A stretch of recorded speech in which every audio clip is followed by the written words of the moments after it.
Hey folks, this is Kalani. There were two huge announcements made today that are going to really shake things up in the world of Warcraft. Cross-faction play, the ability to group up and play together even if you're on opposite factions, will be coming to the game in a future patch. That's going to help lessen and ease the frustrations that come with picking a faction for population purposes, but there are a few caveats and restrictions. In addition to that crazy update, the dev team are also making moves to shut down boosting services in-game as well. There's a lot to talk about, so let's break it all down and see what this could mean for the future of the game. Before we jump in, be sure to hit up that like button and subscribe so you never miss another video.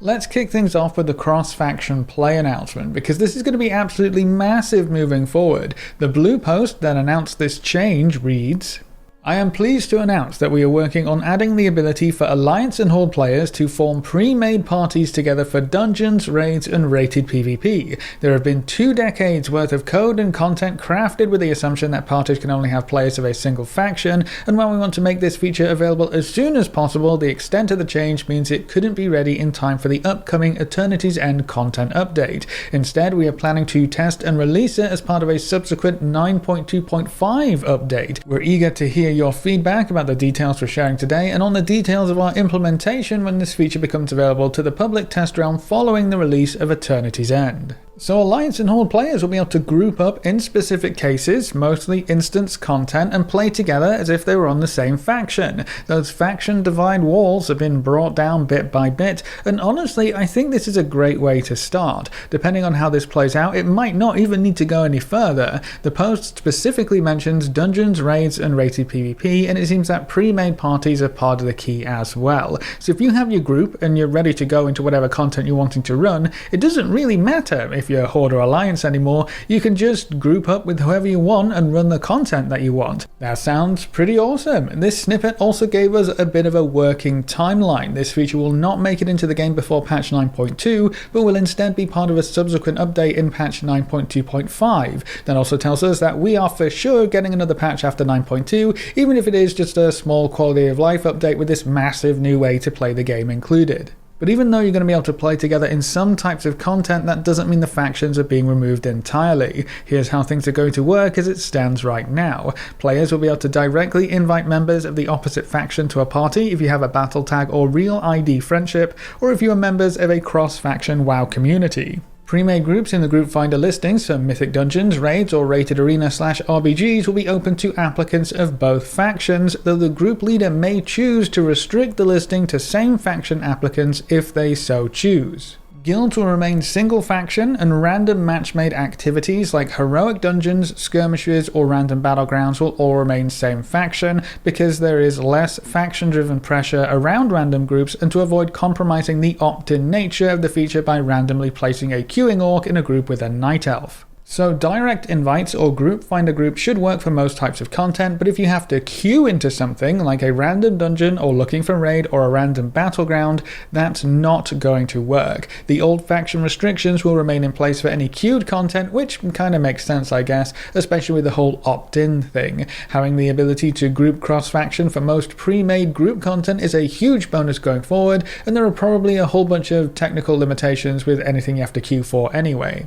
The post also goes into detail about how this will work in the outdoor world. Once in a party together, members of the opposite faction will remain unfriendly while in the outdoor world, and fully hostile in war mode, so war mode isn't going anywhere, as they do today, though they will be able to communicate through party chat. Upon entering a dungeon, raid, or rated PvP match, however, all members will be friendly and able to assist each other in combat, trade loot, earn shared achievements, and otherwise fully cooperate in the same way members of the same faction have always been able to. A major goal in announcing this feature in advance is to make sure we're capturing all of the expectations and requirements for this to be a smooth experience. A group raiding, doing Mythic Plus keys, or chasing higher PvP ratings should be able to operate seamlessly whether they're same faction or cross-faction groups. This functionality will also apply to legacy instances and is available at all levels, though there will be several older instances that cross-faction parties cannot enter, at least for now. Battle of Desert Allure, Trial of the Crusader, Icecrown Citadel, and a handful of others that similarly have extensive faction-specific components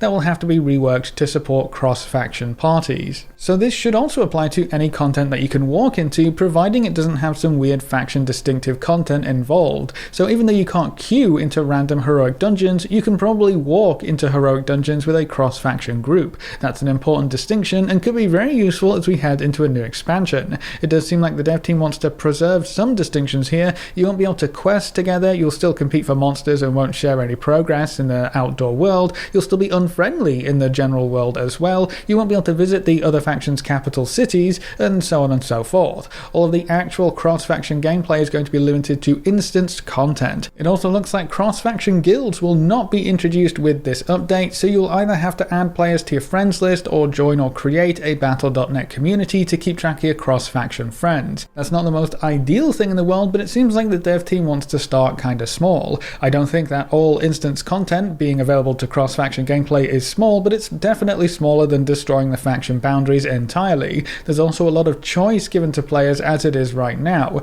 You can decide whether or not you want to accept cross-faction players if you set up a group in the group finder, for example. So if you really just still don't want to play with gnomes, you don't have to play with gnomes. You can make that choice. But if you open up your group, these changes could significantly speed up putting a group together, either for rated PvP, Mythic Plus dungeons, or heading into the new raid. It's very exciting, and I'm curious to see how much this is going to change the game for the end of Shadowlands, but also for the start of a brand new expansion when we finally get there.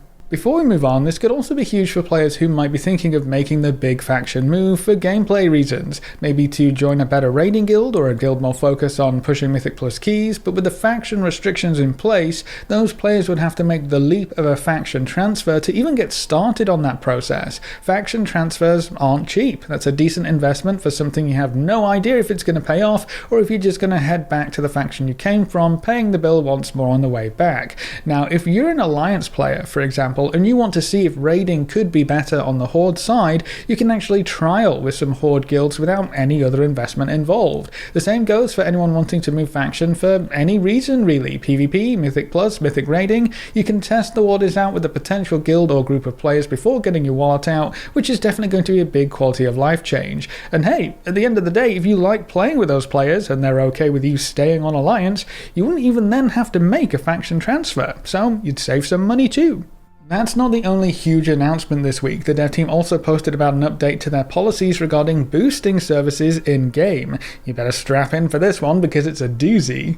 As of today, we will now prohibit organizations who offer boosting, matchmaking, escrow, or other non-traditional services, including those offered for gold. World of Warcraft accounts found to be in violation of this policy are subject to account actions. These actions can include warnings, account suspensions, and, if necessary, permanent closure of the disruptive World of Warcraft accounts. Organizations operating across multiple realms and excessively advertising non-traditional in-game sales are contrary to the terms and conditions of the Blizzard end-user license agreement. This policy update does not restrict individuals or guilds from using the provided in-game tools, trade channel chat, to buy or sell in-game items or activities for in-game currency. However, boosting communities, especially those who operate across multiple realms, are no longer permitted. Holy cow, they're actually doing it! Okay, so there's a bit to unpack here. This doesn't actually ban the act of boosting altogether. That's probably the part that needs to be cleared up the most. You can still buy boosts and players can still sell boosts, but what this change does affect are the various communities that spam trade chat offering to hook you up with someone who can do the boosting. That's a pretty important distinction. You can buy a boost from a guild, and guilds can advertise that they're selling boosts, but you can't go to a community and ask for a specific boost, or a community can't advertise that they can put you in touch with someone who can give you the boost you're looking for. It's all about the middleman, and Blizzard wants to do away with every middleman that they can. There's also specific mention of advertising across multiple realms, and I can see why. When you're trying to reach as many people as possible, spamming across as many realms as you can gets you in front of as many eyes as possible. That's probably how so many boosting communities could make decent gold despite competing with each other constantly, but oh boy did that lead to a whole bunch of spam. Multiple people in almost every realm spamming for the same boosting communities. It really did clog up trade chat something awful. Now, Blizzard did have two little updates to this blue post to try and clarify a few things. Someone is quoted, "I believe cross-realm boosting is disallowed, unless I read it wrong." The reply is, "Organizations who disruptively advertise across all realms and establish escrow services are the primary target of this policy update. Guilds and individuals who are inviting players from another realm to join them in traditional game activities in exchange for gold are allowed as they were before." And then there's another one. Would that include things like gold DKP runs, where players benefit financially off of other people? To which Blizzard replied, "That depends on the definition of financially. If it means an exchange of gold only without a middleman entity, then it sounds like the same sort of guild activities players have been enjoying for 17 years, which are not the focus of this policy update." So this won't be the end of boosting in World of Warcraft. You can still sell services yourself or as a guild as long as it's just for gold, still gotta be just for gold, and it falls within these new guidelines. But it should be the end of the previously endless trade chat spam and boosting communities as a whole. I would be a little careful in the next few days if you're someone who posts boosting services for yourself, a group, or a guild though. One of our guildies likes to carry players in rated arenas. They do it all by themselves, so there's no boosting community involved here, but they actually received a temporary ban for posting in trade chat earlier today. That was probably an auto ban from being spam reported for advertising, but he was still temp banned despite his advertisements still falling within these new guidelines. So just be careful for a few days. A lot of people are very excited that boosting has been knocked down a peg or two, so you might get caught in the crossfire. Now, it is worth noting that some boosting communities have already started trying to adapt to these changes, mainly by taking most of their advertising out of the game, or at least out of the public channels.